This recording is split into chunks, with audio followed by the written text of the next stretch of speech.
Hey, Mark, the one thing we haven't really talked about is the potential threat of a regulatory overhang. Yeah. And you could talk about that in terms of, somebody wanting to break up the company, somebody wanting to pay more attention to what they're doing.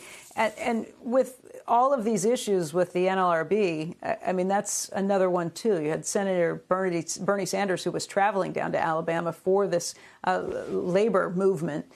How does that just wrap in? How do you discount that, any potential threats from Washington, D.C.?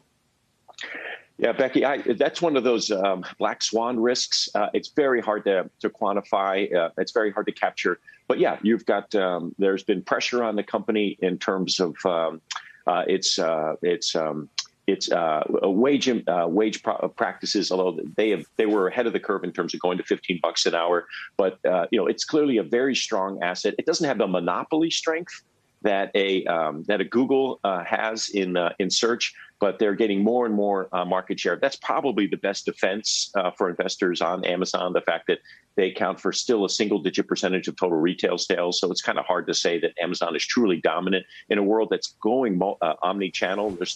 People don't just buy online or offline; they buy both.